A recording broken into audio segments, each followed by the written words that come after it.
So, John. Yes, Harry. The most embarrassing way you've ever been fired?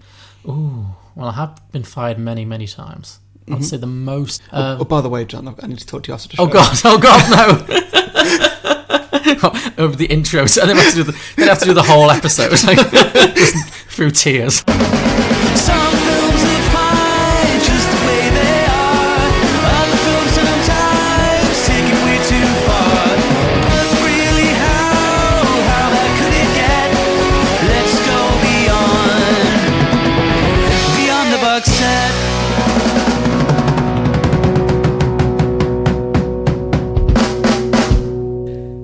Welcome everybody to Beyond the Box Set, podcast where we pitch prequels, sequels and spin-offs to films that don't have any. I'm Harry, joining me as always is John. You complete me.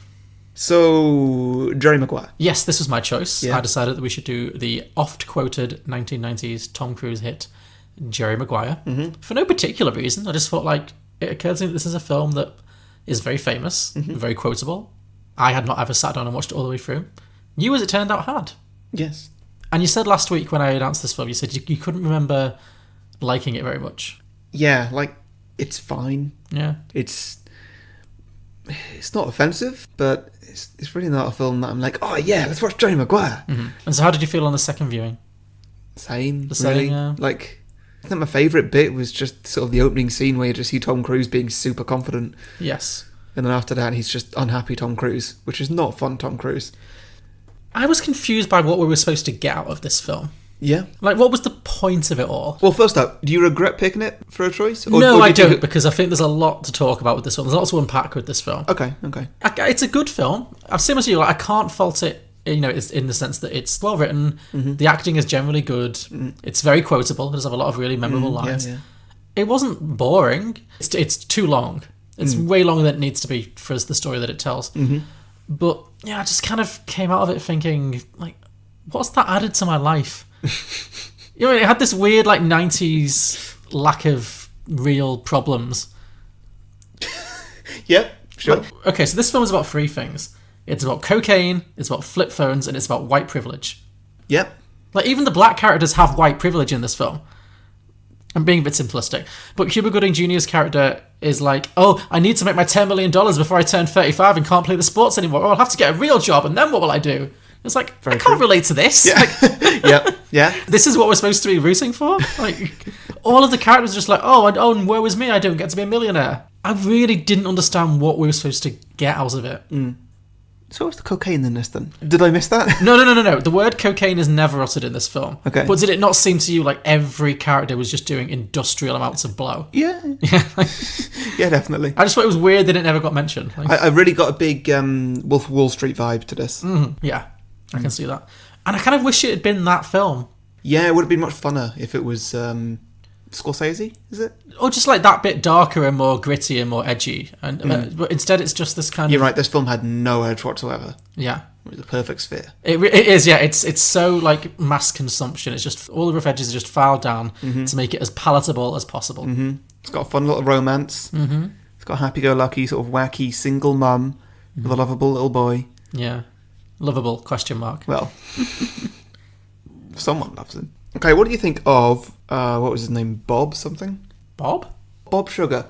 Oh, Bob Sugar. Tom Cruise's seems to be protege who fired him at the start. Yeah, I was confused by that dynamic because he seemed like he was younger and Yeah, and like less senior. Yeah, like he said, like, think about how it is for me. I've got to fire my mentor. Yeah. Just like, what? Why do you have to fire your mentor? And also, why is it you doing the firing? Why isn't not the person above? I think he was given the job of telling Tom Cruise he was fired rather than him making the decision. Right. It was weird because there's a scene after Tom Cruise gets fired, he goes back to the office and he says there's a thing called manners and there's things about how you treat people and that people who've built this company from the ground up. And he looks up and kind of a nameless middle-aged man kind of looks down at him and kind of then turns away and walks back. And I was like, so is that like the CEO? Is he the real villain? But he never gets any lines. It's all Jay Moore, it's Bob Sugar. Yeah. I mean, the first thing that really sort of stuck out to me was when he wrote that, what did he call it? Mission statement. Mission statement, yeah.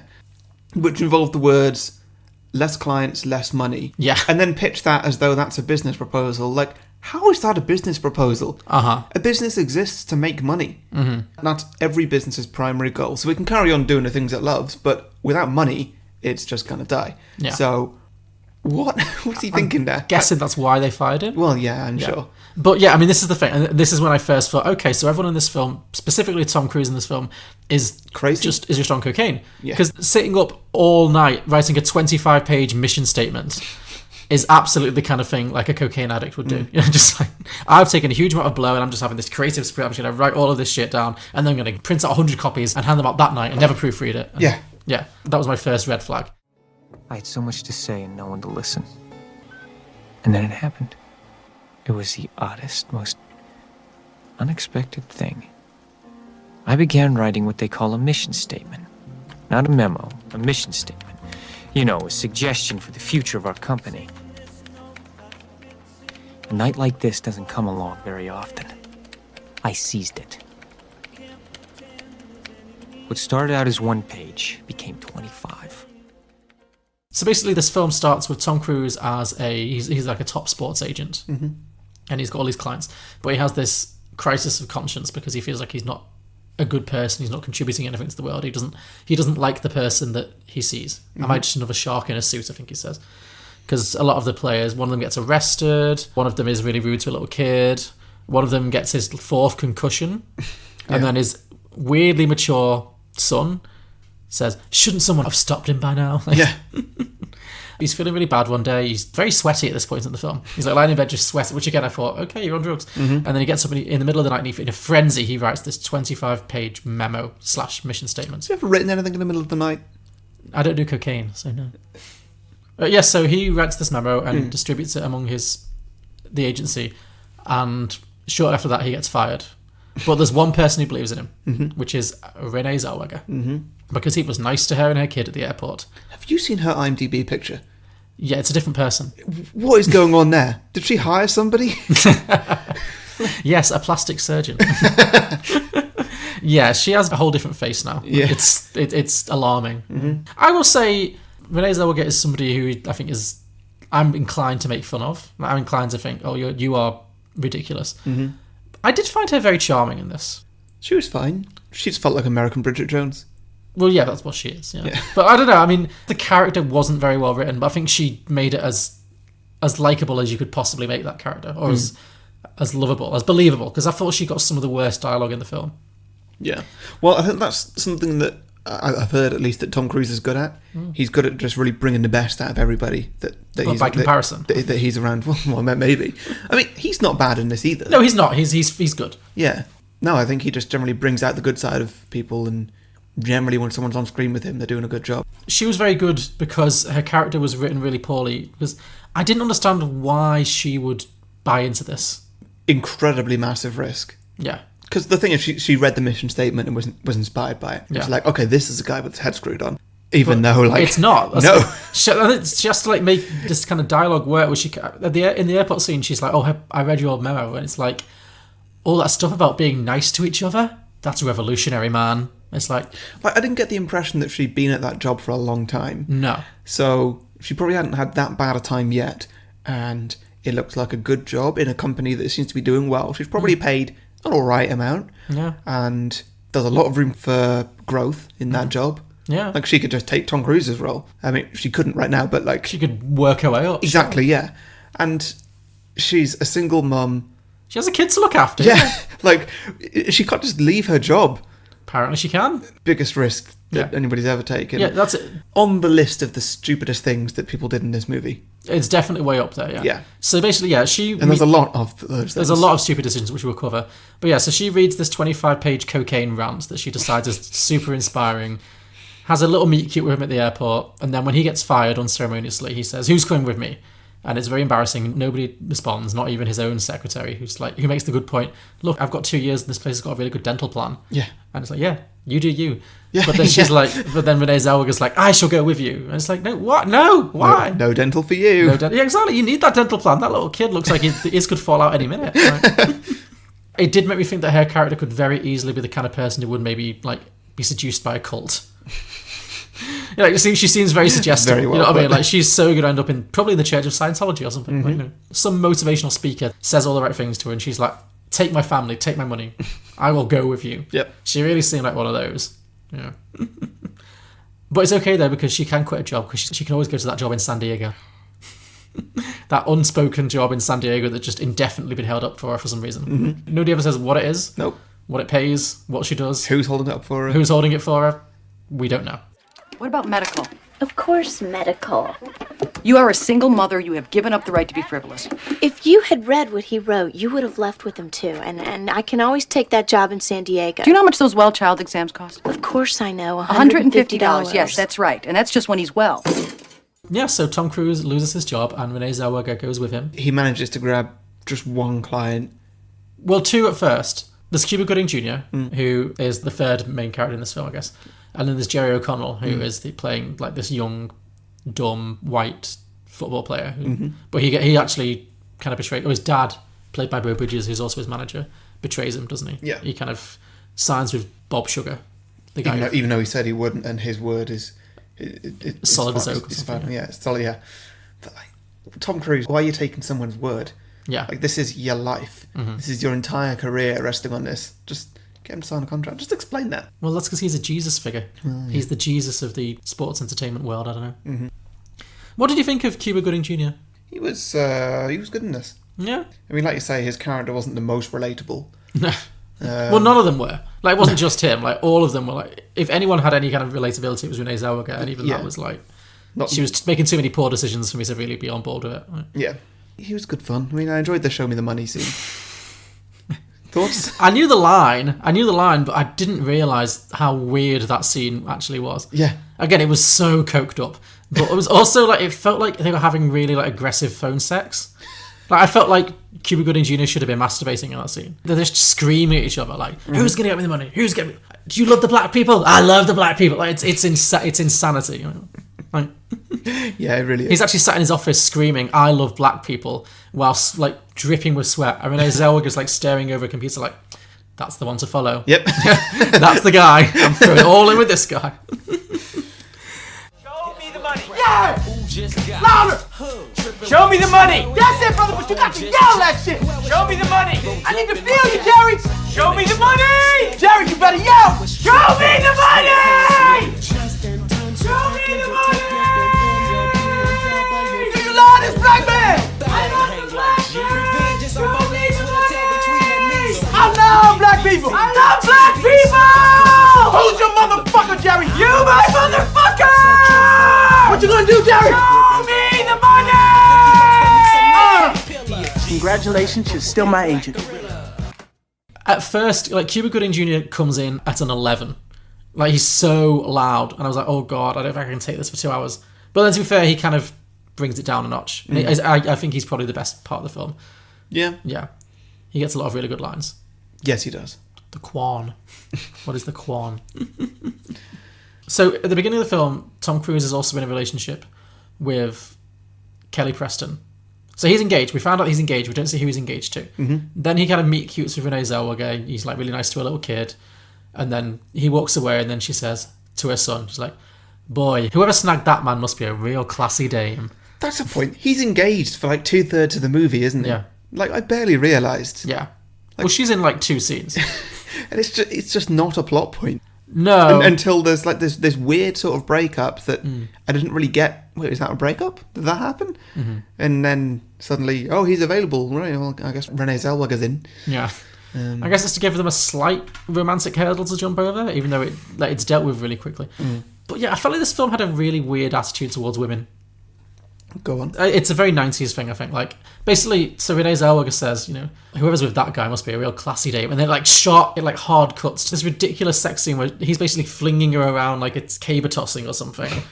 and then she says this really weird line. She says, Open your eyes. If you ever want me to be with another woman for you, I would do it. I'm not interested in it. There was a time, yes, it felt normal for me, but it was a phase, a college thing, like torn Levi's or law school for you. Want anything from the kitchen? I'm gonna get some fruit. Yeah, so I think it creates this very 90s like point of contrast between Renee Zellweger, who just is very nice and wholesome and, has a son, she's responsible. She wears a lot of conservative blouses and knitwear versus Kelly Preston, who's just a sexually aggressive slut. And we're supposed to not like this character because she might be a little bit bisexual and she's driven. So, yeah, I just thought it was a very, very 90s thing to do. Isn't it good that we got so many great independent women in this film? Yeah, well, exactly, yeah. One who's like, you complete me. And then the only other women in the film are all like ex-wives, just complaining about husbands. That's literally their character arc. Well, we're missing actually possibly my favourite character in the film, which is Cuba Gooding Jr.'s wife. Oh yes, played by Regina Fox, who is modelling some heavy wigs. Like Wig Watch is back in force for this week's episode because she has some rough wigs. Yeah, I noticed them too. I thought you'd pick on them. Oh, yeah. So he's engaged to Kelly Preston and they're about to get married and he goes to like a stag party in his office. Yeah. I think it's like a work stag party? Yeah, I think so. Yeah, but then, so he then... Because in America, do they have work parties just in the office? It seems... Like with the computers and the printers and stuff. So it seems, yeah. In all these films, they certainly do. Yeah. How is that a good idea? I don't know. Well, all the photocopiers are going to get abused. Totally, yeah. Well, in this film, it's not a good idea. Somebody has made him his best man. Mm-hmm. Has made him this very bizarre video that you mentioned earlier, where it's basically all of his ex-girlfriends being interviewed on camera, giving him this weird, like, psychological evaluation. That's horrible. It's really, yeah. It's like, oh, he's a liar, and oh, he should definitely get married because he's terrified of being alone. He can't possibly be alone. Yeah. Everyone loves him, but he's incapable of true intimacy. Like, all these really judgmental, horrible things. And you think, did anyone, like, review this video? And, like, it seemed funny at the time, but this is reading pretty sad. Yeah. Like, this is going to be a real downer. Because also, when they must have watched that through to edit it, they would probably be sober at that point, or at least a bit sober and not on the high of a stag party. Yeah, exactly. Yeah, you're right. Who put that together? That's... Also, where did they interview all those women? I don't know. They were all standing in front of weird, garishly primary coloured wallpaper. Mm-hmm. And they all looked like they were doing like weird softcore porn. And then the girlfriend's in it in this weird like dominatrix gear, like taking a blowtorch to his little black butt. Yeah. It was just bizarre. He was no slouch in bed. This is the funniest thing I've ever seen in my life. You guys are crazy. I'll see you later. It's probably a good idea that Jerry get married. He won't be alone. He cannot be alone. He can't be alone. He's almost phobic. I mean, Jerry is great at friendship.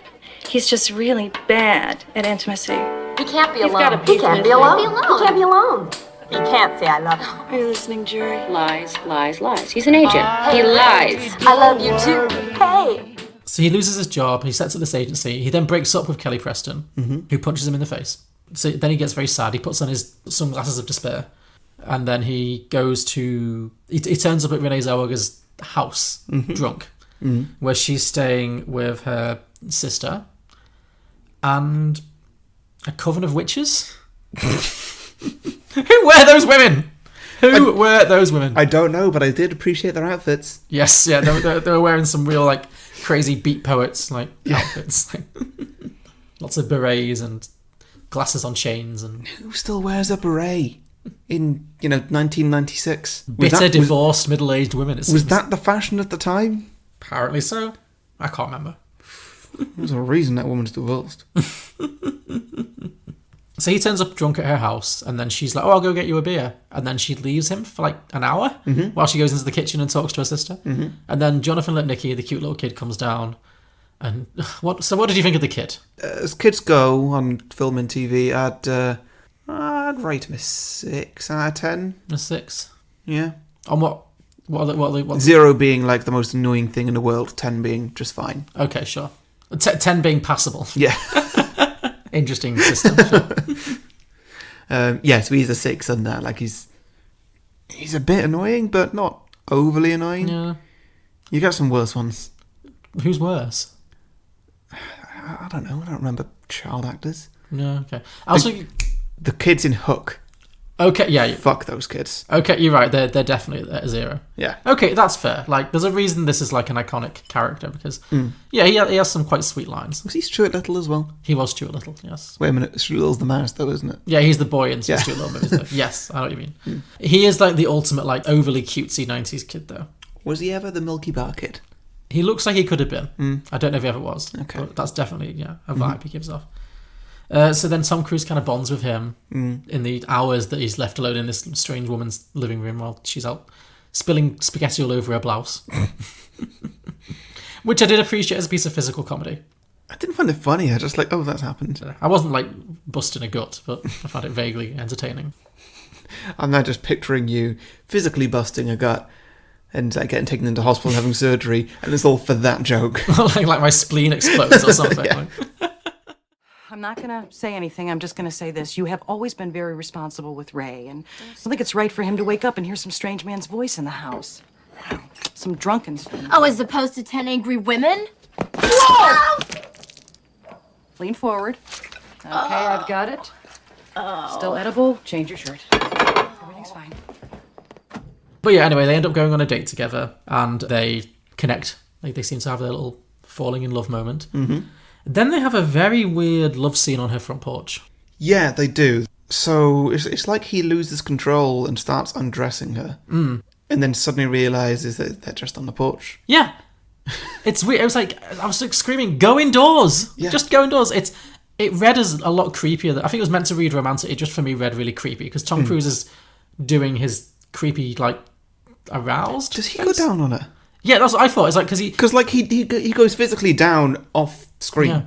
Where's he going to? Well, that's it. Yeah, he like pulls her bra straps off, doesn't he? Yeah. Then he kisses her. Yeah. And then he goes down. But I don't think he actually like does the deed, because then a few minutes later they go inside. But yeah, it's very much implied that that's the way things are heading. And it's like, fine, but go indoors. Like, you're literally at the front door. Yeah. Like, You're so close. You'd think she'd be like, neighbours. Like, yeah. Odd scene. Maybe she wants them to see. Yeah, maybe she's just a huge exhibitionist. That would make a lot of sense. Yeah. Maybe that helps her perform. But they go inside, where the kid is being watched by Chad the nanny. Who is Chad the nanny? You're asking that like I should know? But no, I'm genuinely curious. Like, who is his character supposed to be? I don't know. I suppose because she's in her sister's house. That's a very good point, Her John. sister is there. Very good point. It just seems like she's a single mother struggling to make ends meet. If there's another adult in the house, does she really need to splash out for an au pair? Like, especially some weird, like, middle-aged man who's, like, some weird, like, Ryan Reynolds jazz freak. Right? You mean Ryan Gosling? Ryan Gosling jazz freak. Thank you. Lovely. Yes, he was something else. I mean, he was in keeping with the film, let's be honest. He wasn't the craziest thing in the film. No, sure. And he was nowhere near the least crazy thing. So he was slap bang in the middle, I thought. Yeah, it felt like they created a lot of like quirky characters for the sake of having quirky characters without actually having a lot of logic in terms of who they were or what they added to the story. Yeah. I feel like it would have made more sense if he was like her ex. Like, he's the father of the kid. Yeah, And, like, that does make more sense. That would have made way more sense. And then they're not together anymore. But they get on all right, and then it's fine. And then that would have made the scene where then he goes outside to Tom Cruise and says, and Tom Cruise is like, yeah, I'm going to bang her now. That's basically what he says. Yeah. And then he's like, cool, let's make her listen to this. And he hands her like this jazz cassette, this Miles Davis jazz cassette or something. If he's her ex, that scene would have made more sense. It would have been like funny and still weird, but, you know, it would have made a little bit more sense. Whereas instead it's just like, who is this guy? Why is he so invested in the music they play while having sex? Like, what is his relationship to the rest of this cast? And why is he here when there's no reason for him to be there? I don't know. So He just loves the kid. yeah, but so what end? Maybe he is just the secret dad. But the dad's dead. We know. Is he? We're told the dad died, right? And he wasn't a nice man. So. Maybe he's just dead to her. Oh, okay. But still living in the house. Yeah. Sure. Okay. Whatever. Chad, how are you? Treat her right. Yeah. She's great. Yeah. And I know this might be a little bit awkward, but I want you to use this. Oh, look, God. Chad. No. This is Miles Davis and John Coltrane. Stockholm, 1963. Two masters of freedom playing at a time before their art was corrupted by a zillion cocktail lounge performers who destroyed the legacy of the only American art form, jazz. So it's at this point that the time frame of the film just becomes completely insane to me. Mm-hmm. So all of this that's happened so far has happened over the course of like a few weeks. I think so, yeah. Yeah. And you can tell because Regina King and her wigs are pregnant in the very first scene when we see her, which is before he gets fired. Mm-hmm. And she's still pregnant pretty much right up to the end of the film. So they go on this date, they have sex. Then she decides she is going to move to San Diego for that job. But then he's kind of having a conversation with Cuba Gooding Jr. And Cuba Gooding Jr. accuses him of, do you remember the line he used? No. Shoplifting the pootie. Great. What a beautiful, beautiful line, yeah. And somehow that convinces Tom Cruise that he should do the honourable thing and ask her to marry him because they had sex once. I feel like this film is very conservative. No. It's got a lot of really like conservative values to it. Like, yeah, it definitely does. Yeah. So he asks her to marry him. She says yes. And they get married the following day? Yes, they do seem to. Because Regina King is still pregnant and is no more pregnant than she was before. And they get married that day. And then the day after, they break up again? Yes. Yes, they do. The whole thing's really weird. It's insanity. Which again, it was another reason I thought all of these people are just taking lots of cocaine. They're just making really fast decisions all the time. Like, well, then we get the whole sort of end scene of Cuba Gooding Jr. not doing so well in the big game. The whole family watching it. And, well, it's kind of got confusing to me. So, at the end, like, he scores this amazing touchdown. Yes. And, in the process, knocks himself out. Yes. And everybody really panicking. So, that all happens, I guess, and Cuba Gooding Jr. is down and out and, maybe quite damaged. But then he wakes up and, we thought he was bad, but now he's fine. And this is going to make him really famous and everyone's happily ever after. He may have just had, like, quite a serious neck injury. Yeah. And so what does he do? He gets up and he jumps about and celebrates, including doing a handstand. Yes. While spinning. Yeah. In the meantime, all the paramedics are just, like, they're just all fainting around him. Yeah, I thought this was really weird because in the very first few scenes of the film, we have this thing with Tom Cruise that one of the things that makes him realise he doesn't like himself very much is that there's a football player or a sportsman who he's like, I'm on my 4th concussion. And then he's like, it's alright, he'll be back on the pitch any day now, it's fine. And the son's like, fuck you, man, fuck you. Like, he's not concerned with the person's actual well-being. Yeah. And then the film ends with Cuba Gooding Jr. basically doing the exact same thing. Oh, yeah. Like, basically taking his own health massively at risk just to do this silly stunt that makes people fall in love with him. And everyone's like, oh, he's great. And that's how the film is basically solved for his character arc. It's like, yeah, I thought it was a very weird message they had there. Yeah, it was. But like an injury like that, like it could have been. Like, you can have an injury where you just think that you've hurt your neck, but actually you've pretty much broken your neck and just the pain's not really there. And it can last like that for days. And then you just have a smaller injury. This literally happened to a friend of mine who, I think, fell downstairs, thought he was fine. And then, like a few days later or something, he just tripped over and he's paralysed from the neck down. Fuck. Like, that can happen. Yeah. So you shouldn't just be, like, dancing straight away after an injury like that. So, yeah, that made me panic a little bit. Definitely. And what we're supposed to take from this, I think, is that Tom Cruise says to him early on, it can't all be about the money for you. You've got to really love the game. And the reason people don't love you is because you don't love the game. You're always moaning about what you feel entitled to. And so I guess when he expresses real joy and enthusiasm, everyone's like, oh, we love this guy, yay. But Cuba Gooding Jr. says early on, and this is one of the few times that the film feels like it does actually, like, talk about race a little bit in this film. He kind of says, I'm not going to dance for you. I'm not going to dance for your pleasure. And then what does he do at the end of the film that gets him his money? He literally dances for them in a medium that may kill him or leave him paralysed. Yeah, like, it's great. Like, what is the message of this film? I don't know. What is anyone's character arc? What are we supposed to take away from this? I don't know. But my main disappointment with this whole ridiculous, crazy film is that it didn't end, not even with the post-credit scene, of like Tom Cruise standing next to like a pile of money and then just saying to Cuba Gooding Jr., there it is. Yes. That's all it needed to do. Yeah. That would have won the film back for me, absolutely. Sure. Yeah. But yes. And that's my sequel idea done. Oh, great. Cool. Short one this week. So Cuba Gooding Jr. does that. The crowd falls in love with him. And this inspires Tom Cruise somehow to then run back to Renee Zellweger, give her this whole big speech about how he wants his wife back, about how you complete me. Mm-hmm. And then she says the other famous line from the film, "You had me at hello." And, God. And they reconcile and get back together, and it's just a big happy ever after, even though nobody seems to have resolved any of their actual problems. No, they don't, do they? Yeah. We live in a cynical world. A cynical world. And we work in a business of tough competitors. I love you. You complete me. And I just had... Shut up.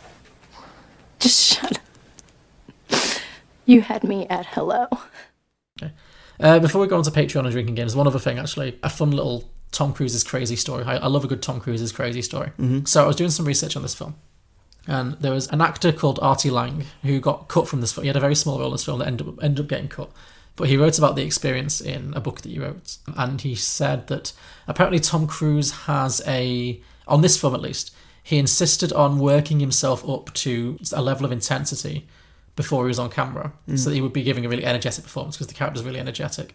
So every time he was about to do a scene, before he walked into the scene, he would be stood just off camera, jumping rope, just skipping. All right. And two stage people, two hired hands, would have to be holding both ends of the rope and just be like.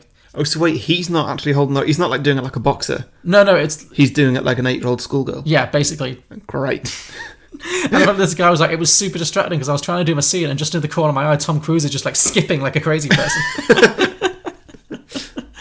I don't know if it's true. I hope it is, but I can well imagine it. It seems like a very Tom Cruise thing to do. I hope he was singing a little song while he was doing it.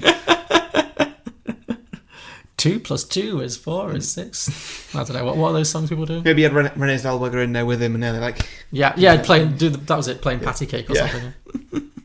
Anyway, so that was bizarre. God. Should we do some drinking games? Better add. Okay, so my first one: drink anytime Laurel gives advice. Who's Laurel? Big sister. Oh yes, Bonnie Hunt. Yeah, that's a good one. Yeah, happens a lot through the film. Yeah, she's pretty much her whole character. She's very much a know-it-all. Yeah. Yeah. Mm-hmm. Drink every time Renee stares intensely over an item of furniture. Sure. There's a lot, in the plane, for example, when she first sees Tom Cruise, she's in business class and he's in first class, and she must have the ears of a bat because he's way up in first class having a quiet conversation with the woman sat next to him about his engagement, and she's 7 or 8 rows under curtain and some doors back, and she's just really creepily just staring over the chair, so engrossed in the story. And then again, there's another scene in the office where she's watching him. For some reason, the way they would cut it, they'd have just her she's always staring over a monitor or something, just like a wombat. It's crazy. So yeah, just every time she does that. Maybe their makeup budget wasn't very high, so they just only did the top half of her face. Yeah. Drink anytime Laurel's advice is ignored. Okay, I'm spotting a theme here. Yep. Yeah, that's true. I mean, she's completely ignored for the whole film. She's useless in the whole film. Mm-hmm. I have a Laurel-related one, actually. Drink for terrible 90s hair. Sure. There's so much fair amount of that. Yeah. So she's got this weird. The sister Bonnie Hunt. She's got a few weird looks, but in her first scene, she's got this really long, almost horse-like hair, going right down past her shoulders. Mm-hmm. Then she's got one really chunky plait. When did you ever see anyone with that hairstyle? In 1996. Maybe it was the thing. Yeah. Yeah. Tom Cruise's hair is so greasy. Well, that's Tom Cruise's hair for you. It is, but it's different in every film. That's the rule. Yeah, but in this one, he looks like David Schwimmer, in the middle seasons of Friends. It is just slicked back, and I know it's the sports agent is the character. Mm-hmm. And there's also, we didn't mention that Donald Logue is in this film. Oh yeah. He's very very small part. Pretty much an extra. This is before he was Donald Logue, I guess. He was just some working jobbing actor, but he's got crazy hair as well. He's got super leonine, really combed back, big. Yeah. Yeah, that was good. Yeah, so there's some really good 90s. And Renee Zellweger just looks it has that weird 90s, almost Japanese looking, doesn't have chopsticks in it, but looks like it could kind of hair. I don't know how you describe that hair, but... I know what you mean. My next one, drink whenever you say, wait, this is where that's from. Oh, you mean like the quotes and the references? Essentially, yeah, drunk for quotes. Yeah. Pretty much. It is one of the most, like, yeah. So there's show me the money, you had me at hello, you complete me, help me help you. That was another big one. Yeah, it's a very quotable film. Yeah. Drink whenever Tom Cruise randomly either works out or takes his shirt off. Sure. Yeah, there's lots of scenes when he's randomly topless, or if he's not randomly topless, he'll be like in the middle of a scene and he'll just randomly like, do a headstand or something.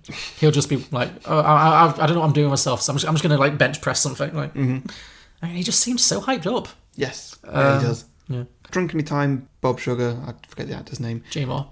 Has that stupid smug face on, which is pretty much his part in everything. Well, he was cast as a stupid smug face, yeah. Yeah. I bet that was his character description. On the script, like Bob Sugar, stupid smug face. Yeah. I haven't seen you since we were with that stripper in Laguna Beach. You remember her name? No. I do. It was April. That's my job. To remember the names of skanks that you bang on the road. That's what I do. It's not about the money. I do it all for you. Drink whenever Regina Fox flips a wig. Okay. She has at least 4 or 5 dramatically different, equally heavy hairstyles in this film, which I appreciated. Drink whenever Tom Cruise puts on the shades of despair. Yes. Oh, God. Fucking hell. Every time he's in a bad mood, those shades go straight on. Oh, I meant to write that one down. Drink for sunglasses. In fact, drink for not just sunglasses, just glasses of any kind. This film was crazy for sunglasses. It was. Everyone had them, and no one had anything that looked normal. Always indoors too. Yes. What was with that? No one wore them outside ever. Yeah. Like on a plane. Why? All done? All done, yeah. Cool. Well, I guess that means we talk about Patreon now. We do now talk about Patreon, as is the tradition. Okay, so we're on patreon.com/beyondtheboxset. And if you have enjoyed the show and you'd like to support it to help us keep the lights on and, well, keep the show cost neutral, then you can donate as much or as little as you want. And for no matter how much you donate, it's the same for everything, we give you a few bonus things, such as a show called Beyond the Box Set, where we review cinema releases. And with that, once a month, patrons can choose their own, can choose a film for us to review, which doesn't need to be in a cinema right now. So, you know, we did Paddington a few weeks ago. Yeah. And what else can patrons choose? So if you become a patron, you can also choose an episode for the main show. Yes. You can choose any film you want, as long as it doesn't have any sequels or prequels or anything like that. And we've not done it before. And if you'd like, and it's highly encouraged, you can guest on the show. Yeah. And obviously we're fine with doing it over Skype, so you can do it from wherever in the world you are right now, as long as you have internet. Yes. Like that needs saying. And once a month also we will do a 30-second ad slot for anything you want to promote. Now this can be your own podcast, it could be your own business, it could be somebody else's business, could even be a brand new iPhone 7 in matte black. Yeah. So just in case, for anybody who this is relevant to, if your motherboard gets a little bit wet for some reason that I'm not going to ask, and your phone no longer charges anymore, well, you can go in and for as little as...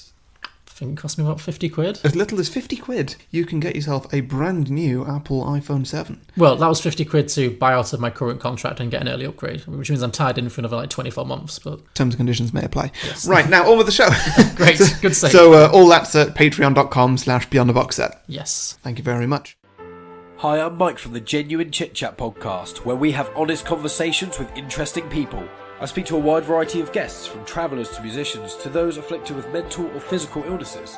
There's really no subject that's off limits, from movies to politics and even controversial topics ranging from sex to drug reform and political correctness.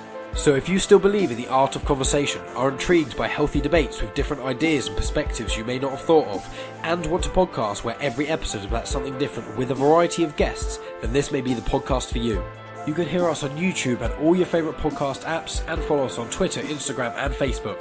So if you want to hang out and listen to honest conversations with interesting people, then come to Genuine Chit Chat, where I'm your host, Mike Burton.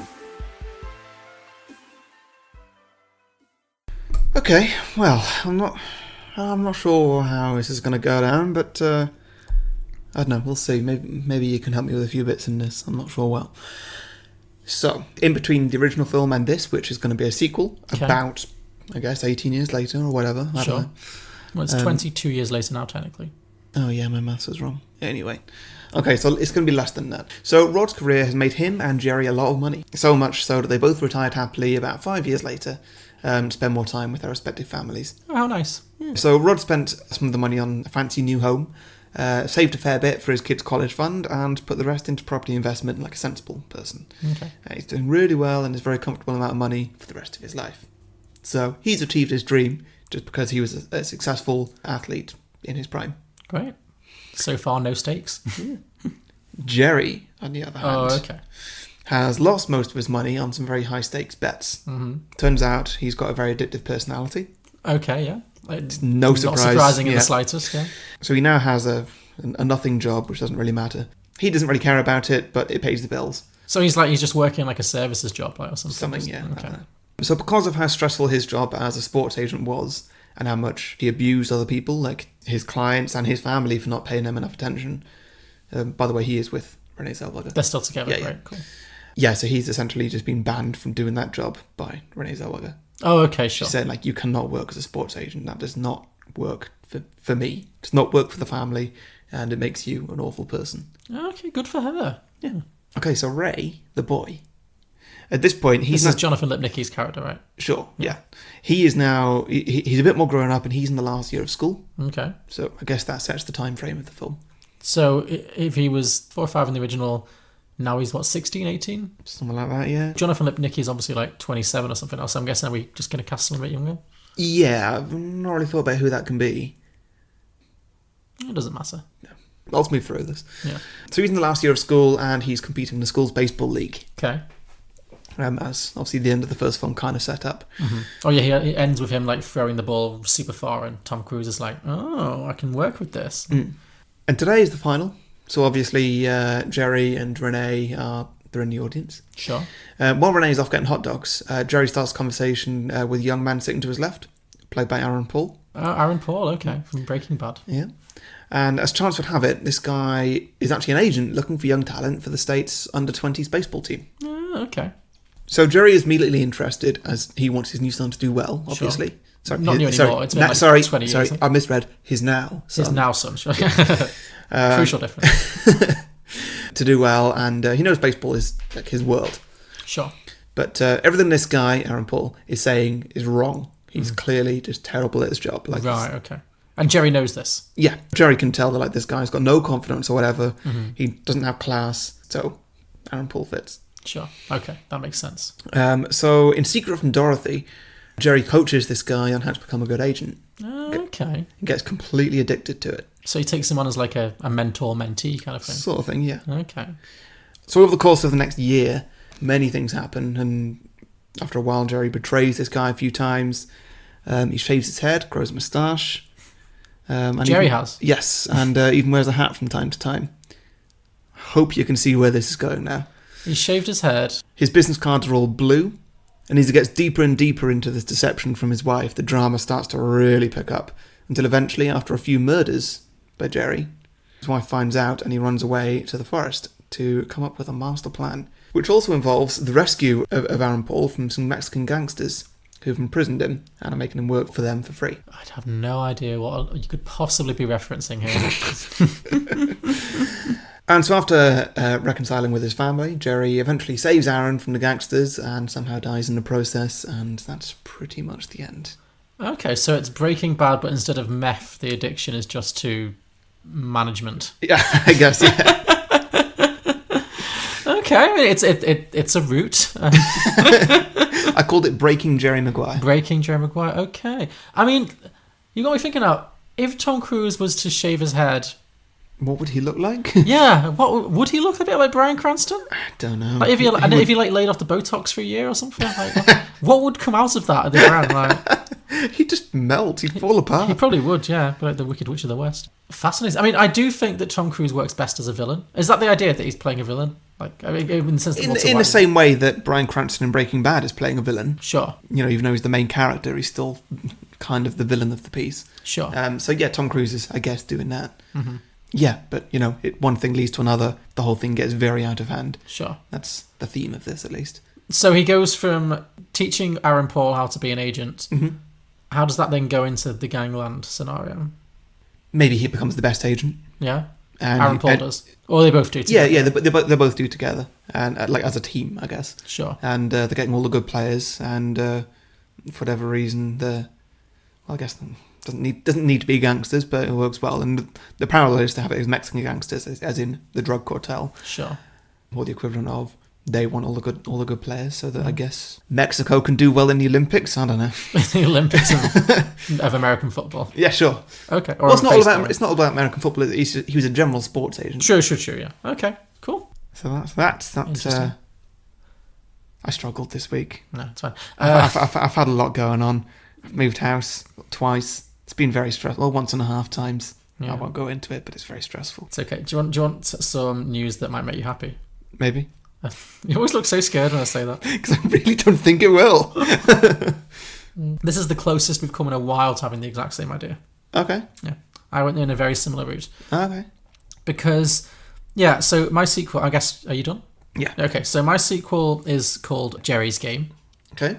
And see where that's going already. Yeah, it's directed by Steven Soderbergh. Mm-hmm. It got me thinking, like, because I was like really obsessed with the idea that everyone on this film was like really high on cocaine all the time, and it did really make me yearn for a version of this film that was a little bit grittier, and that really like dug into that and to like, you know, let the characters be a bit more dark and wasn't just so fluffy and rom-commy. Steven Soderbergh, what does he do? He directed Molly's Game. Did he? I could swear that was. Oh, have I mixed up the wrong people? I don't mean Steven Soderbergh, do I? Oh, I've forgotten his name, but Newsroom, The Social Network, That's Steve what I mean. Jobs. Aaron Sorkin. Aaron Sorkin. Okay, forget Steven Soderbergh. I meant Aaron Sorkin. Yeah, that's really what I thought you were going with. Yeah. And I was like, who's Steven Soderbergh? Although Steven Soderbergh also does like films in this vein. He did Out of Sight and Erin Brockovich. Okay, I've not seen it, but yeah, sure. In fact, you know what? This film was written by Aaron Sorkin and directed by Steven Soderbergh. I'm bringing them together. Okay. Which I think they've done before. Yeah. And it opens 20 years later, so present day. Yeah. We open on Jerry Maguire in prison, serving time. Ooh. And it being Aaron Sorkin, there's going to be a voiceover. And there's a voiceover in the first film, to be fair. So Jerry Maguire does a voiceover in prison. He's like, I bet you're wondering how I went from top of the world to serving time. Mm-hmm. And I am wondering. You're wondering, yeah. So, and then it's going to flash back, and he's, through the medium of like voiceover and flashback scenes, we're going to discover. Mm-hmm. So we're flashing back to like 1996, maybe a couple of years after. So after successfully negotiating Rod's contract, that's Cuba Gooding Jr.'s contract, Jerry is back on top. He signs a number of additional major sports stars, and soon he's the CEO of a thriving agency. Mm-hmm. At first, he tries to stick to his mission statements about focusing on fewer clients and more love. Yeah. But he finds that his clients actually have very high expectations, and he discovers that delivering round-the-clock support to demanding millionaires is actually kind of a 24-hour job. Mm-hmm. So I think we should have like a montage of like famous sports stars just being really arseholes. Like, who do you think would play a good like arsehole sports star, like a pampered millionaire sports star who's just going to be causing him no end of grief? Bex. David Beckham? Yeah. Interesting cameo. I mean, does he still play? Isn't he like 50 now? Oh wait, you ask him someone who plays still like? No, I'm asking for like actors who can play sports stars. I mean, we could have cameos by actual sports stars, but you could just as easily have actors playing sports stars. Okay, sure. Oh, I don't know that many famous sports stars. No, never do I. Let's have Wayne Rooney. I don't think he plays anymore. Played by someone Daniel Craig. That's a weird combination of names. I'm just thinking of two people who both look like a potato. Sure. So. Okay. Well, I was thinking you'd get like Armie Hammer could play a good sports star because he's like big and beefy. Anyway, it doesn't matter. But yeah, I just think you could have a few people playing like arsehole sports stars who are just giving him all this grief about wanting their contracts and their millions, etc. Yeah. So all his time at work is obviously going to be affecting his relationship with Dorothy and Ray. Yeah. Renee and Jonathan. So his marriage is starting to fall apart a little bit. Also, at this point, there's no question about it that he is absolutely consuming enormous quantities of cocaine on a daily basis. And we're seeing that now. Like, we're not soft-focusing it. Mm-hmm. And so he starts to burn out a little bit. So, you know, he's on top, but he's burning out. And several of his biggest clients end up threatening to leave him after he fails to successfully negotiate major contracts for them. Mm-hmm. So, faced with watching his life fall apart once again, he starts resorting to increasingly unethical practices to keep his clients on side. Mm-hmm. So it starts with a little bit of light bribery here and there to get the contracts through. And then it descends into blackmail and intimidation. Mm-hmm. So within a few years, he's deeply involved with the mafia. This is where we're kind of close to your idea. Yeah. Where he's using hired goons to threaten rival agents and players alike. So I think we're going to like repurpose a lot of the famous quotes in the first film and make them a lot darker. Nice. So for example, help me help you. That's now something he's going to say when he's threatening to have like a young player kneecapped if they don't sign to his agency. Okay. Like, so help me help you, or I will kneecap you. Mm-hmm. Meanwhile, Dorothy's having kind of a Skylar White arc, where initially she's kind of trying to be, you know, the voice of reason, and she just wants him to be the best man he can be. Mm-hmm. But as their marriage gets cold, she becomes obsessed with like the millionaire lifestyle. Mm. You know, they're really rich now, and she's actually quite enjoying the trappings of being a wealthy stay-at-home wife and mother. Yeah. And so that makes her quite cold and materialistic. Meanwhile, Rory, the little kid, Jonathan Lipnicki, grows up to be a terrible spoiled brat who gets kicked out of several schools for bullying and violence, costing his parents a fortune in tuition fees and putting further pressure on their marriage. Mm-hmm. Also, Rod, Cuba Gooding Jr.'s character, he's become a superstar at this point. He's aging out of the game. He's reaching the end of his professional days. But his charisma and his larger-than-life personality have made him hugely popular both on and off the pitch. So he's a TV personality now. Everyone loves him. And his multi-million-dollar endorsement deals, including his own line of Quan merchandise, are now a critical part of Jerry's income. Mm-hmm. But he's kind of retained his good nature and his sense of what's right and wrong. So throughout the film, he's going to be like Jerry's conscience. Okay. He's going to try and steer him back to the right path and tell him to just remember his Quan, I guess. Remember the values that he set out with. But he never realizes how far Jerry's already fallen. Jerry's going to be hiding his identity from this guy. Yeah. Rod doesn't know that Jerry's really immersed in like the mafia and he's addicted to cocaine and all this kind of stuff. He's hidden some of that from him and from his family. Mm-hmm. Much like Walter White, he's living a double life. We both went to the Breaking Bad route for this. Anyway, so Jerry's trying to maintain this nice guy image while also hiding his monstrous behaviour. Mm. One day, he secures a particularly big deal with a client and he decides to come home early from work to celebrate. Yeah. So he comes back home and he finds Dorothy in bed with Chad the nanny, who's still around for some reason. Mm-hmm. And this sends him onto a complete spiral. He completely unravels. He goes on a massive bender. He realises that all his hard work, all these years of, chipping away at his self-esteem and at his ethics and, becoming this person he doesn't even like anymore, just to keep this family together, he realises was all for nothing because he's already let his family fall apart. Yeah, yeah. And it gets so bad that this just pushes him even further down the life of crime. So he starts taking even bigger risks.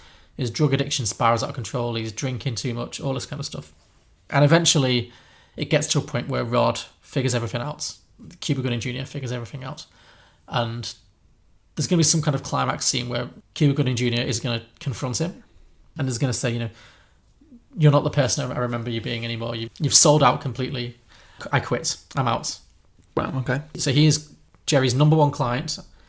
He relies on him financially, and he's now quitting. He's like, I can't work with you anymore. You're too far gone, and he quits.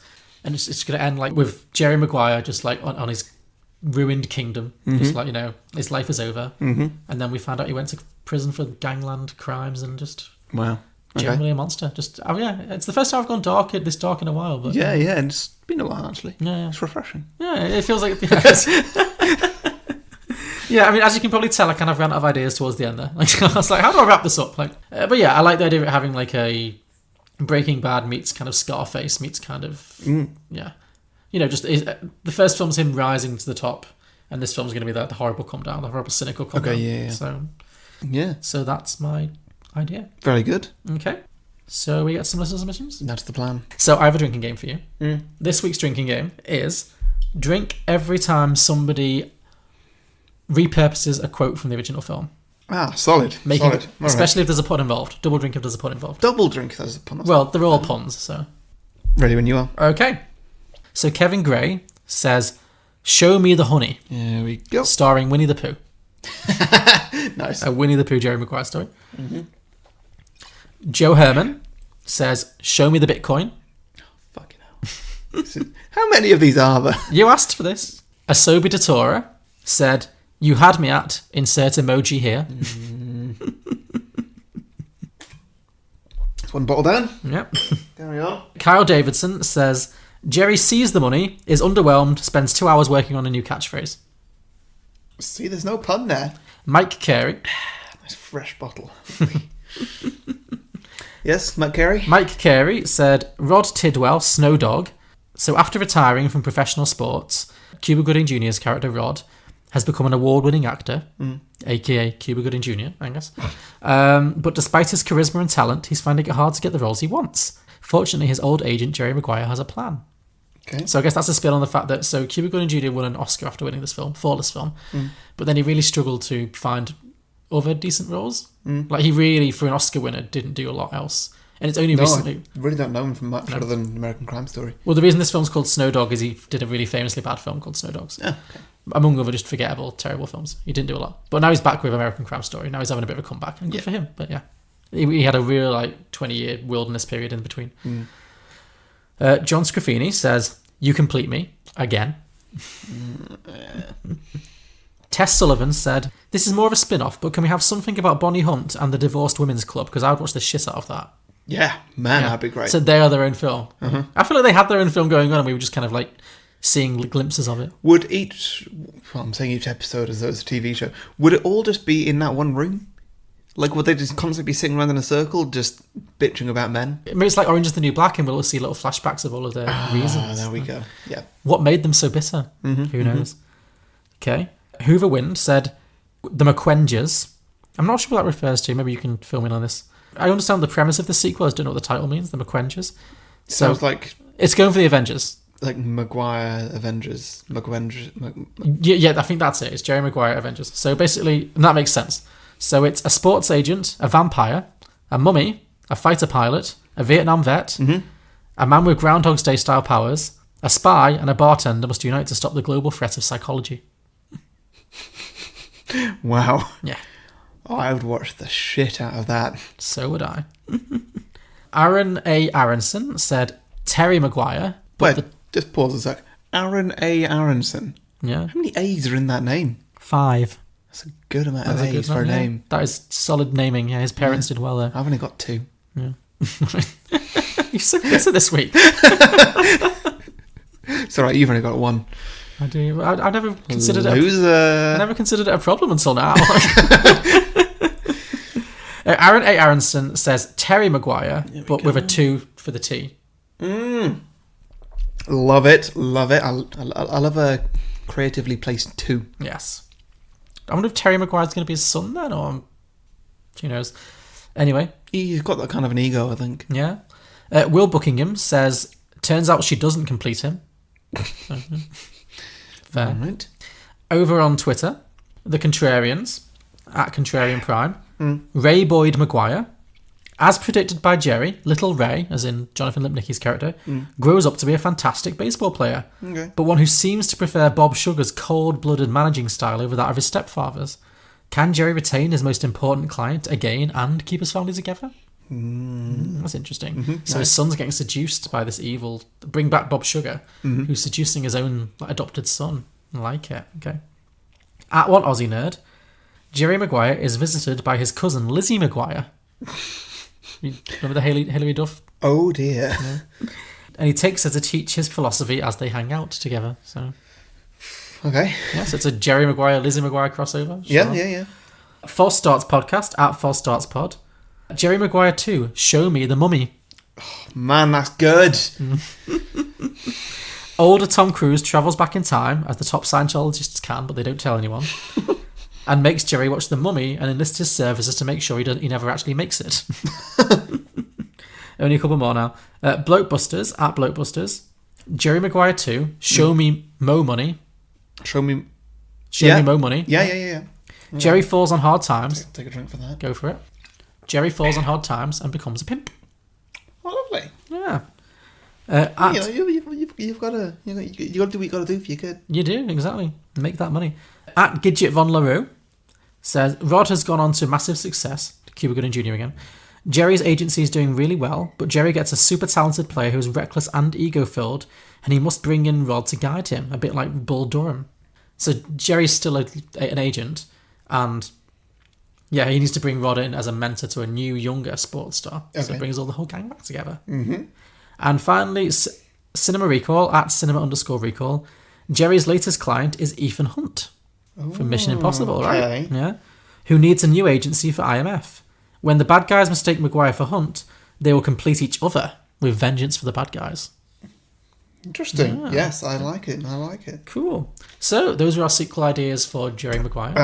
Sorry. I've got one myself, but I will admit I did kind of use this as the basis for my idea. Sure. So a friend of mine on Facebook, Phil Better, said, the kid from the first one is about to enter the NFL, draft ranked in the top 3. Jerry, having retired from the sports agent business, is trying to enjoy his stepson's big day, but something pulls him back into the game to be the best. Very good. That's where I got my inspiration from. I should just, yeah. Cool. So those are our Jerry Maguire sequel ideas. Mm-hmm. Thank you very much, guys. If you have any sequel ideas for Jerry Maguire or any films we've done in the past, please let us know. We are Beyond the Box Set. You can find us at beyondtheboxset.com. Our podcast is available on all good podcasting platforms, including iTunes, Spotify, Acast, Stitcher, Google Podcasts, anywhere you want. Hopefully, if there is a podcast network there, we are on it. You can also find us on social media at Facebook, Twitter, and Instagram. Just search Beyond the Box Set or at Beyond the Box Set on Twitter. You can also support us on Patreon, as Harry mentioned. Just go to patreon.com/Beyond the Box Set. We have merchandise at TeePublic. And if you really like the show, leave us a review. It really helps us out. Mm-hmm. And next week, Harry, is it your turn? It is my turn. Right, John, you've got a choice here. Okay. Ooh, so, interesting. Both of these films are crazy and ridiculous. Mm-hmm. They're both very different genres. Sure. So it's up to you. Would you like something that is... It's a horror film. Okay. Or would you like a animated comedy? I'm going to go for the... I'm picking both of these at some point. It's sure. just, which one do you want next? I'm always here for a questionably bad horror film, so I'm going to go with a questionably bad horror film. Questionably bad horror film. All right. So next week, we'll be doing the film Drag Me to Hell. Ooh, okay. To enjoy that. The name alone, I'm excited. Mm. Have you seen it before? I have, yes. I watched it back in high school when it was in the cinema. Oh, okay. Of all the cinema releases I went to see, that was the one. I had to travel like 50 miles to the nearest cinema. Wow. Yeah. Well, I hope it was worth it. Oh, it was great. It was a good time. Did it with my school friends. It was nice. It was fun. It's a good memory. Good memory. Anyway, you've gone to you still a lot of revelry in this episode. Well, I'm quite drunk right now. Okay, fine. So there's that. Yes, do enjoy this film. Don't expect much from it. Too late. My expectations are already set as high as they go. Have you seen Justin Long in anything? Yes. The guy from the Mac PC adverts. Yeah, I've seen him in another questionable horror film that unfortunately we can't do, which is Jeepers Creepers. Creepers. Yes. Have you seen that? Yeah. Yeah. Wait, well, I think, I've not seen that. I just lied to you. This is weird. I'm going to make you watch Jeepers Creepers. It won't work on the podcast, but someday. Yeah. It's very funny. We'll get there. Unintentionally. Yeah. Anyway, so that's that. Okay. Cool. So, join us next week for Drag Me to Hell. Mm-hmm. Interesting choice. Thanks a lot, guys. Bye. Bye.